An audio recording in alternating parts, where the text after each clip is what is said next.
আমাৰ অসমৰ ঐতিহাসিক চহৰ শিৱসাগৰত আমি উপস্থিত হৈছোঁহি আৰু যোৱা মাহতো মই শিৱসাগৰলৈ আহিছিলোঁ। ইয়াত বিভিন্ন দল সংগঠনৰ প্ৰতিনিধিৰ লগত আমি কথা বতৰা পাতি আছোঁ। সাংগঠনিক কাম কাজৰ যি আমাৰ সশক্তিকৰণ সেই কামখিনিও আমি কৰি আছোঁ। আজি আমাৰ জিলা সমিতিৰ প্ৰথমখন আমাৰ কাৰ্যনিৰ্বাহক সভা। গতিকে সমগ্ৰ শিৱসাগৰ জিলাৰ তিনিওটা বিধানসভা সমষ্টিৰ পৰা আমাৰ জ্যেষ্ঠ আত্মীয় সকলো কাৰ্যকৰ্তা ইয়াত উপস্থিত থাকিব আৰু আমি আগন্তুক সমাগত বিধানসভা নিৰ্বাচনৰ পৰিপ্ৰেক্ষিতত আমি আমাৰ সংগঠন তৃণমূল পৰ্যায়ত বুথ পৰ্যায়ৰ পৰা কেনেদৰে শক্তিশালী কৰিব পাৰোঁ তাৰ গোটেই কথাখিনি তাৰ ৰোডমেপ আমি আজি আমাৰ বৈঠকত আলোচনা কৰিম।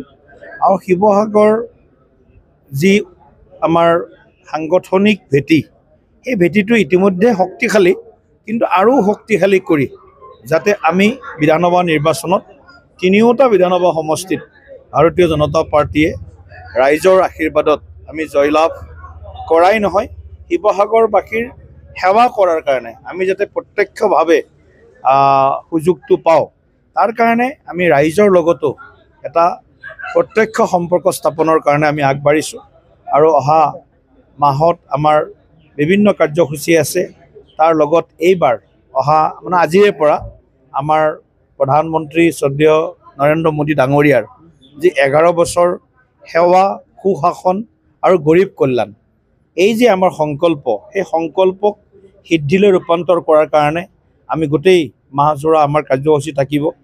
আৰু আমি শেষৰজন ব্যক্তি, আটাইতকৈ পিছ পৰি থকা বিভিন্ন স্তৰৰ বিভিন্ন শ্ৰেণীৰ শেষৰজন ব্যক্তিক যাতে আমি অন্তোদয়ৰ সংকল্পেৰে আমি তেওঁলোকক সবলীকৰণ কৰিব পাৰোঁ, সেই গোটেই কথাবিলাকো ডাবল ইঞ্জিনৰ চৰকাৰৰ আমাৰ যিবিলাক কাম কাজ আছে সেইবিলাক ৰাইজৰ মাজলৈ লৈ যাম। ৰাজনৈতিক, সাংগঠনিক, সামাজিক সকলো দিশত আমি আমাৰ সংগঠন শক্তিশালী কৰাৰ কাৰণে আমি চেষ্টা কৰি আছোঁ। কিবা প্ৰশ্ন? বাকী প্ৰেছমিটত ক'ম। প্ৰেছমিট আছে নহয় 4টা বজাত, হ'ব।